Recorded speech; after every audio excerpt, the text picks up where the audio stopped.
Assalamualaikum warahmatullahi wabarakatuh. Selamat siang kepada Pak Irwan dan teman-teman yang berbahagia.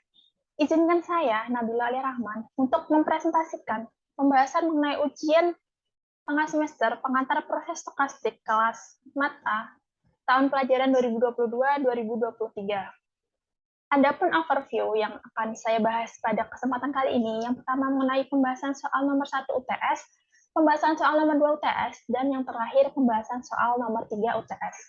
Yang pertama, jelaskan tentang apa yang Anda ketahui mengenai proses stokastik, kapan kita perlu mendefinisikan proses stokastik, dan masalah seperti apa yang dapat diselesaikan dengan proses stokastik.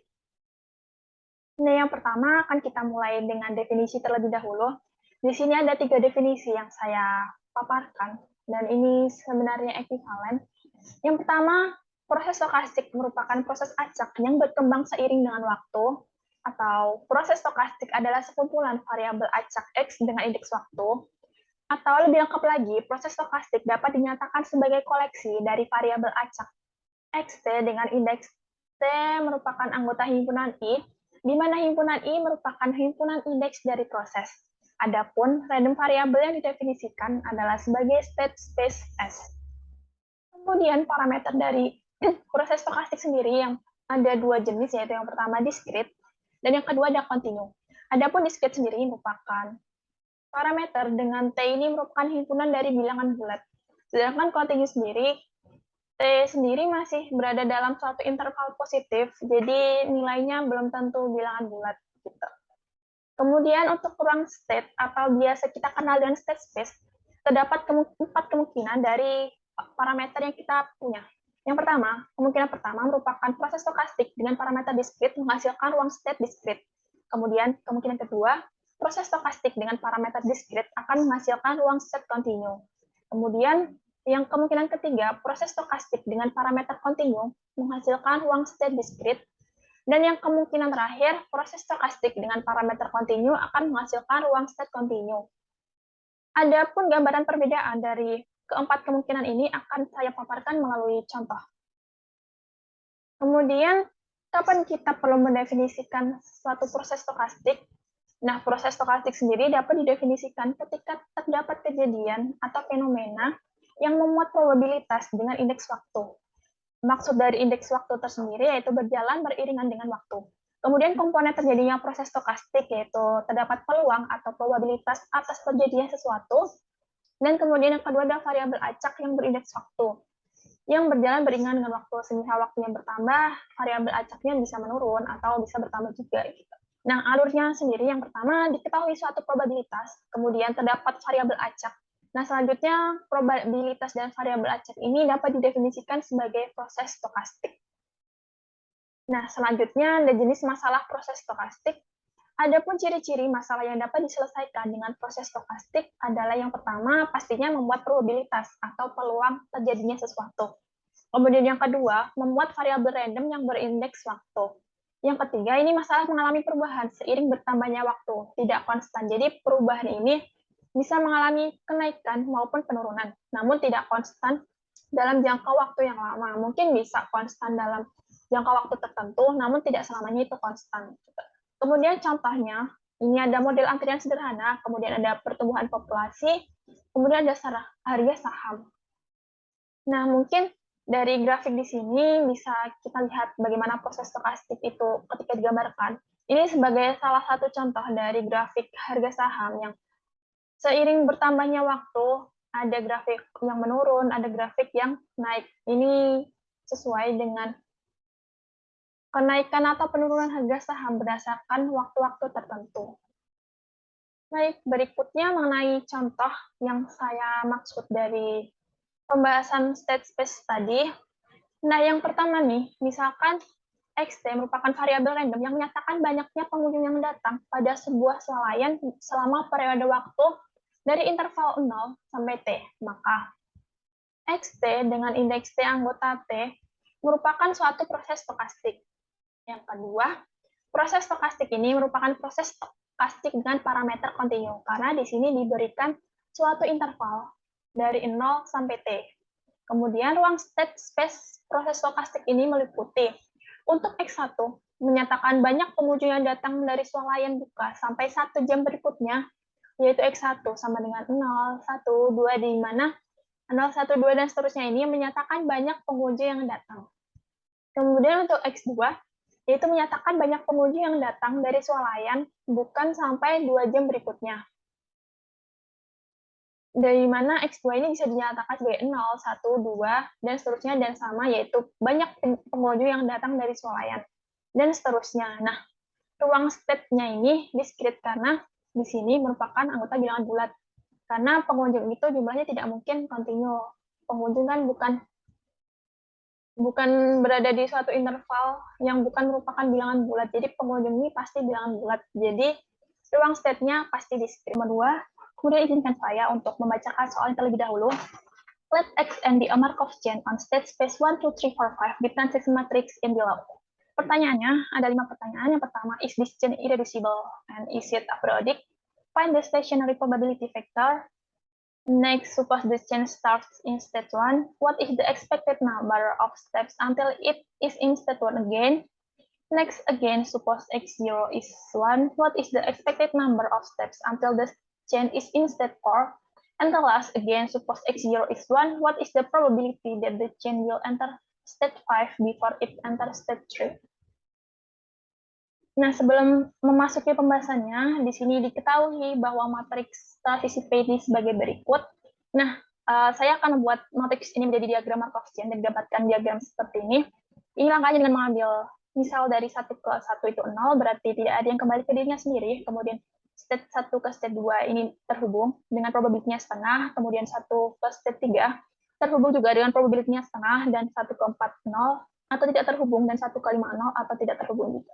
Dan didapatkan analog untuk semua state, dan didapatkan diagram Markov chain sebagai berikut. Selanjutnya untuk yang pertama terkait is this chain irreducible and is it aperiodic? Nah, yang pertama kan dibahas terlebih dahulu mengenai reducibility. Nah, suatu rantai Markov ini dikatakan irreducible jika setiap state yang ada dapat dicapai oleh state yang lain. Atau dengan kata lain recurrent. Dan pembahasannya, jika dilihat dari diagram rantai Markov, diperhatikan bahwa semua state ini saling terhubung, meskipun tidak secara langsung. Nah, sebagai contoh nih, 2 dan state 3. State 2 ini terhubung melalui state 5 ke state 1 terlebih dahulu, baru kemudian ke state 3. Dan state lain juga begitu demikian. Ada state 3 terhubung ke state 4, state 4 terhubung ke state 5, state 5 terhubung ke state 1, dan seterusnya. Dan didapatkan semua state ini saling communicate. Dengan demikian, karena saling terhubung, maka dapat disimpulkan bahwa rantai Markov ini irreducible. Selanjutnya terkait periodicity. Nah, definisinya terlebih dahulu nih. Suatu rantai Markov ini dikatakan periodik jika memiliki periode K lebih dari 1, dengan K merupakan bilangan terkecil di mana semua banyak jalan yang ditempuh dari state I kembali ke state I memiliki jumlah sebanyak multiplisitas K. Kemudian, suatu rantai Markov dikatakan aperiodic jika terdapat recurrent state tidak periodik minimal 1, karena ada kata terdapat. Kemudian untuk pembahasannya sendiri, dari poin sebelumnya diketahui bahwa rantai Markov ini recurrent atau bisa dicapai oleh state lain. Kita akan meninjau state 5. Dapat dilihat bahwa state 5 ini merupakan satu-satunya state yang dapat kembali ke dirinya sendiri secara langsung tanpa melalui state lain. Oleh karena itu, diperoleh periode state 5, yaitu K sama dengan 1. Ingat bahwa K itu merupakan bilangan terkecil di mana semua banyak jalan yang ditempuh dari state I kembali ke state I memiliki jumlah sebanyak multiplisitas K. Nah, karena state 5 ini bisa kembali ke dirinya sendiri, maka angka terkecilnya adalah 1, yaitu dia dari 5 ke 5 langsung. Gitu. Dengan demikian, periode state ini tidak memenuhi definisi periodik. Oleh karena itu, terdapat recurrent state yang tidak periodik, yaitu state 5. Berdasarkan definisi yang suatu rantai Markov dikatakan aperiodic jika terdapat recurrent state tidak periodik, maka dapat disimpulkan bahwa rantai Markov ini aperiodic. Karena tadi terdapat minimal 1, yaitu state 5 yang tidak periodik. Kemudian selanjutnya akan dicari mengenai stationary probability vector. Nah, sebelum kita masuk ke pembahasannya, aku akan overview terlebih dahulu. Berdasarkan dari hasil poin A, diketahui bahwa rantai Markov tadi irreducible dan aperiodic. Oleh karena itu, diketahui teorema dari buku, jika rantai Markov P irreducible dan aperiodic, maka terdapat invariant probability vector yang dapat dinyatakan dalam bentuk P sama dengan P dikali P.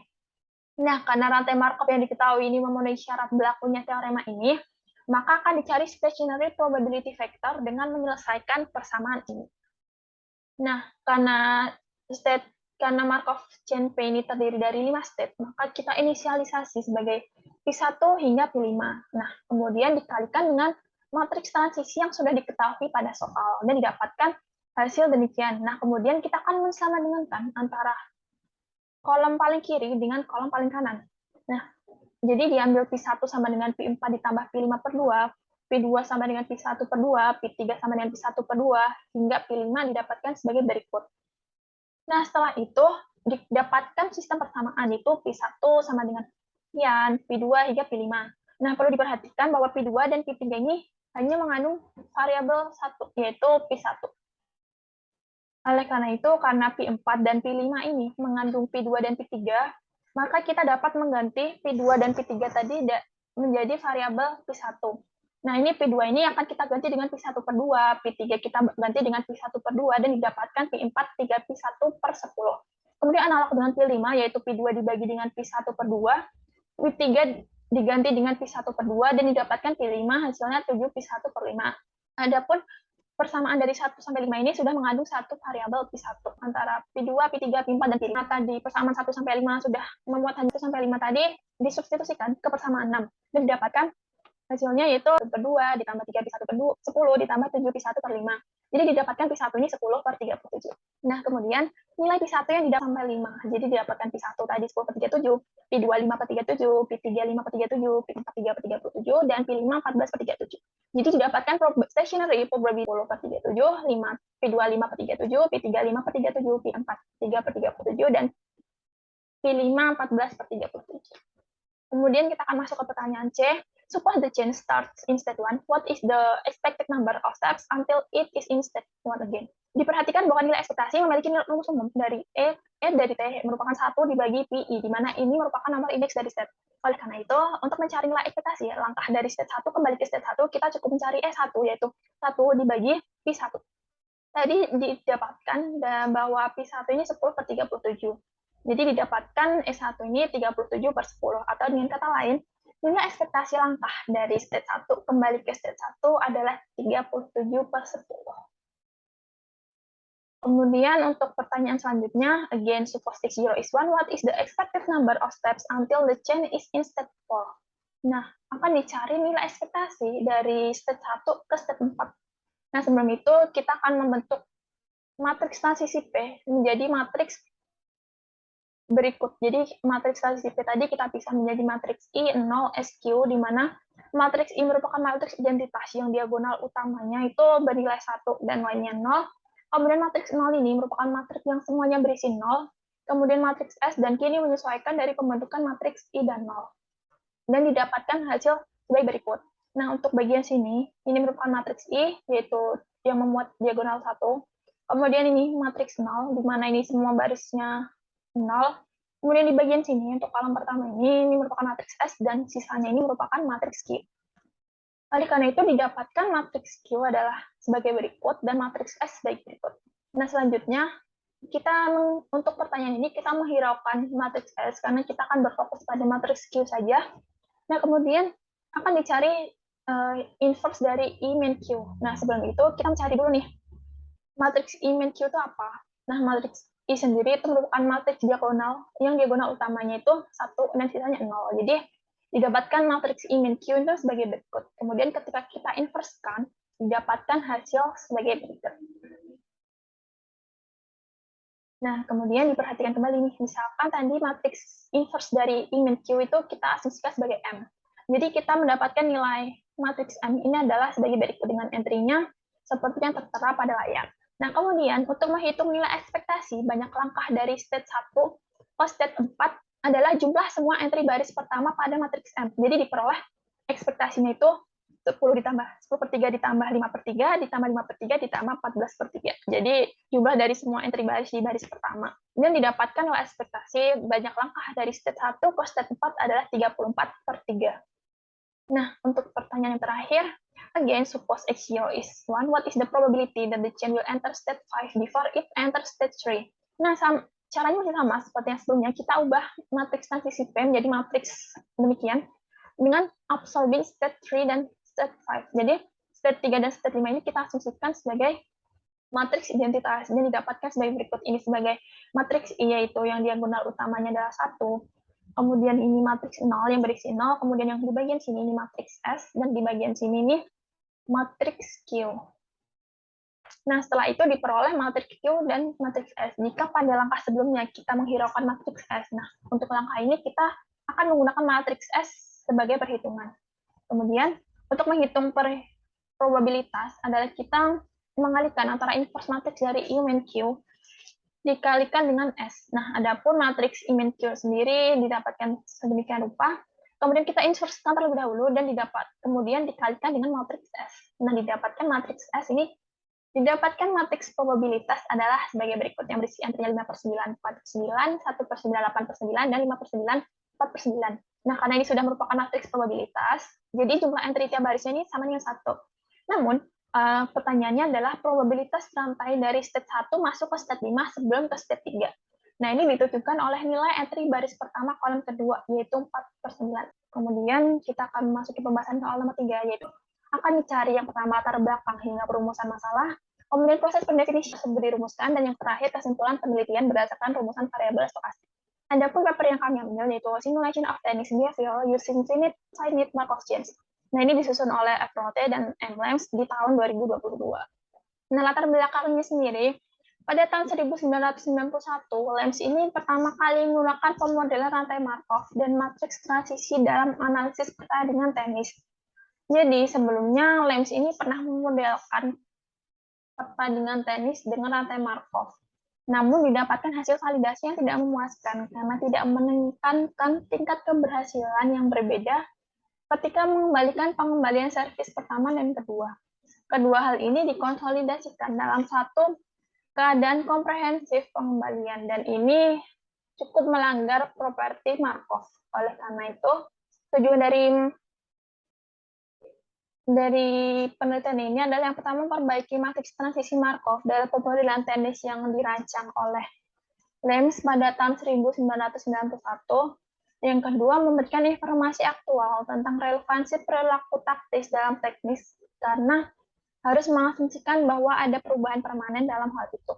Nah, kemudian rumusan masalah tersendiri. Yang pertama, rumusan masalah 1 ini bagaimanakah analisis struktur permainan tenis dan karakteristik khusus dari kelompok berdasarkan gender pada permainan tenis dengan menerapkan matriks transisi Markov chain.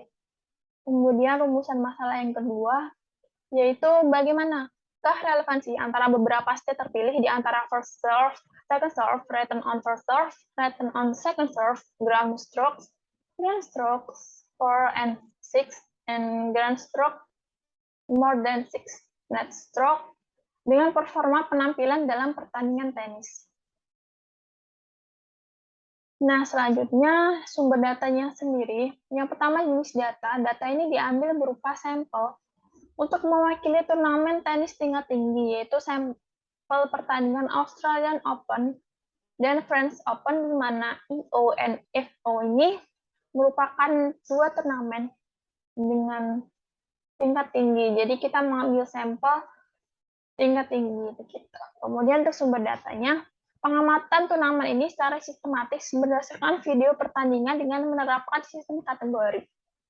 Nah, sampel diambil dari pertandingan putra dan putri, mulai dari perempat final hingga finalnya sendiri. Dan data yang didapat yaitu 28 pertandingan dan dengan 58 performa pemain.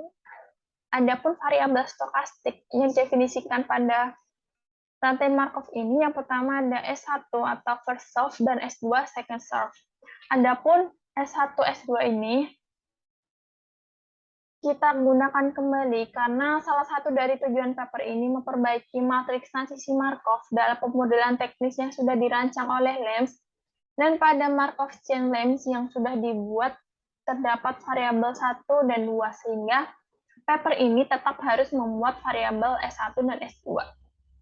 Kemudian ada variabel selanjutnya yaitu R1 atau return on first serve, dan kemudian R2 ini return on second serve.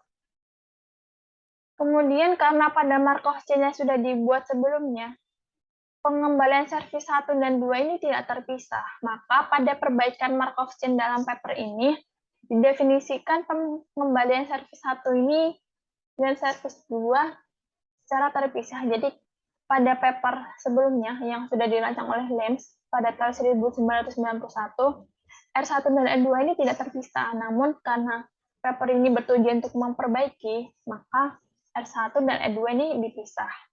Kemudian ada variabel GS 4 per 6, GS lebih dari 6, GS 3 per 5 ini menunjukkan dari ground strokes. Tiga variabel ini merupakan variabel baru yang didefinisikan karena ini mengklasifikasikan mengenai posisi urutan dalam rally dan variabel ini dipengaruhi oleh servis atau pengembaliannya. Jadi variabel ini dipengaruhi oleh S1, S2, atau R1, R2. Gitu. Nah, kemudian ada variabel tambahan yaitu net atau net strokes dan the final state of a rally. Kemudian point adalah hasil dari pencetakan poin dan error sendiri. Oke, kemudian dari hasil penelitian oleh Lens didapatkan matriks transisi sebagai berikut. Nah, matriks transisi ini diperoleh dari masing-masing 58 pertandingan. Nah, adapun matriks transisi digunakan untuk mencari transition probability dan perilaku permainan tersebut. Nah, kemudian matriks transisi tunggal dapat digunakan untuk mengevaluasi taktik pertandingan. Dan dapat kita lihat, ini kita mengambil dari transition probability dari multipliers at the French Open. Nah, kita dapatkan S1 ke S2 ini probability-nya 35,4, ini dalam skala 100, kemudian S1 ke R1 59,4, dan seterusnya. Namun, perlu diperhatikan memang di sini ada beberapa kolom seperti kolom S1, kemudian baris poin, baris error yang dia memuat nol atau tidak ada probabilitasnya. Nah, begitu. Kemudian ini contoh dari transition probability dari female players at the French Open. Jadi ini untuk probabilitas dari laki-laki dan ini probabilitas dari pemain putri atau perempuan. Kemudian akan dicari titik stasionernya. Nah, diperhatikan tabel ini merupakan tabel probability dari male player at the French Open. Nah, tadi sudah disebutkan bahwa kolom S1 0 semuanya, baris poin juga 0, baris error juga 0 semua. Karena 0 maka tidak ditampilkan dalam tabel ini. Nah, maka dari itu bisa dikatakan rantai Markov yang ada ini tidak communicate karena ada entry baris yang seluruhnya 0, padahal ketentuan atau syarat dari rantai Markov sendiri kan jumlah entry tiap barisnya itu sama dengan 1. Nah, jadi matriks ini atau dengan kata lain rantai Markov yang terjadi tidak communicate karena terdapat baris point dan error yang bernilai 0 semuanya. Dengan kata lain, antar state ada yang tidak saling terhubung. Dengan demikian, berdasarkan penjelasan yang saya paparkan dalam soal 2 tadi, bahwa rantai Markov akan memiliki titik stasioner jika dia ergodic atau dengan kata lain dia irreducible dan aperiodic. Sedangkan di sini tidak komunikatif atau tidak communicate sehingga kita tidak dapat mencari titik stasionernya menggunakan invariant probability. Jadi dapat disimbolkan bahwa di sini tidak ada titik stasioner. Ya, kami juga sudah mencoba untuk menghitung dengan algoritma Python, algoritma R, dan lain sebagainya, dan tidak ditemukan titik stasionernya karena diketahui bahwa rantai Markov tadi tidak communicate. Kemudian hasil datanya tersendiri dapat didapatkan hasil tabel sebagai berikut. Probability untuk pria dan wanita untuk kedua turnamen dengan menggunakan contoh dari 3 state yang dipilih. Jadi di sini transition probability dan ini udah berupa rata-rata dari Australian Open dan French Open. Kemudian terbukti bahwa servis pertama menunjukkan efek yang lebih besar pada pria di lapangan. Kita bisa melihat di bagian S1 Alex dulu. Diketahui bahwa salah ya. Bentar.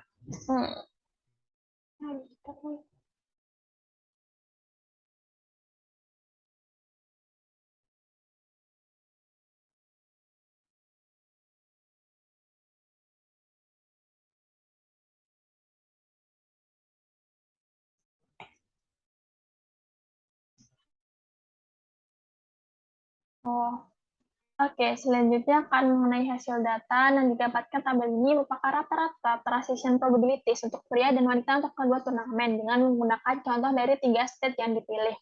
Nah, di sini AO ini menunjukkan Australian Open dan FO ini French Open.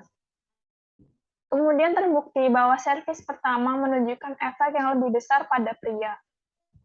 Hal ini tercermin dalam tingkat AC yang lebih tinggi, yaitu servis pertama ke poin dapat dilihat bahwa di Australian Open untuk laki-laki 9,37, untuk perempuan 6,49. Jadi lebih besar laki-laki. Begitu juga di bagian French Open. French Open sendiri untuk laki-laki 5,26 dan untuk perempuan 3,2. Jadi didapatkan efeknya laki-laki ini lebih besar daripada perempuan. Kemudian tingkat kesalahan pengembalian servis pertama juga lebih tinggi. Nah, kita bisa lihat di bagian R1 error. Yang laki-laki ini lebih tinggi daripada yang perempuan. Kemudian selain itu, efek signifikan dari jenis kelamin pemain hadir dalam transisi dari servis pertama kembali ke pukulan ketiga dan 5 di Australian Open dan ke statenet di kedua turnamen. Gitu. Kemudian hasil selanjutnya, dari relevansi pertandingan ditujukan pada contoh 4 state yang dipilih, yaitu state S1 on R1, S1 point, YS35 error, dan net point. Nah, kemudian transisi state dari servis pertama ke pengembalian pertama menunjukkan relevansi performa terendah dengan persentase di bawah 0,5% perpindahan probabilitas pemenang poin. Kemudian sebaliknya, tingkat kesalahan dari GS 3 ke 5 menunjukkan relevansi tinggi dengan perpindahan lebih dari 2%. Jadi di sini ini menunjukkan perpindahan probabilitas terendah dan ini yang tertinggi yaitu dari ground stroke 35 ke error. Kemudian hasil dari tabel 4 ini mengenai performa pemain. Nah, dapat kita lihat bahwa perbedaan signifikan dalam contoh-contoh spesifik ini terjadi mengenai jenis kelamin dalam transisi dari statenet ke point. Jadi performa dari gender ini juga berpengaruh. Contohnya sebagai di net point, ini bernilai 1,17 lebih tinggi dari perempuan yaitu 0,62, begitu juga untuk French Open. Jadi demikian relevansi dari gender ini cukup berpengaruh terhadap performa pemain ketika di pertandingan. Nah, kesimpulannya, dengan total 28 kecocokan yang dianalisis dari 58 pengamatan pertandingan dengan ukuran sampel relatif kecil yang membuat pemeriksaan rentan terhadap outlier sampai batas tertentu. Akibatnya, ini harus dipertimbangkan ketika menafsirkan validasi konten serta perbedaan antar kelompok dalam transisi keadaan dan relevansi kinerja. Kemudian hardcourt di Australian Open, servis pertama memainkan peran yang lebih penting dalam bertahan, serta pentingnya pendekatan net yang lebih tinggi pada pria. Kemudian, relevansi terhadap displacement terendah dipegang pada fase S1 ke R1 dan tertinggi dipegang pada fase GS35 memperoleh error. Nah, kemudian implementasi pemodelan rantai Markov adalah tinggi cocok dengan analisis game behavior untuk olahraga dengan permainan net. Sekian presentasi mengenai pembahasan ujian tengah semester pengantar proses stokastik dari saya. Saya memohon maaf apabila terdapat beberapa salah tutur kata maupun salah pembahasan. Jika Pak Irwan dan teman-teman ada yang ingin ditanyakan, bisa melalui kolom komentar di bawah atau menghubungi saya secara langsung melalui nomor WhatsApp yang tersedia di grup pengantar proses stokastik mata. Saya pamit undur diri, terima kasih atas kesempatannya dan terima kasih sudah menonton. Saya tutup, wassalamualaikum warahmatullahi wabarakatuh.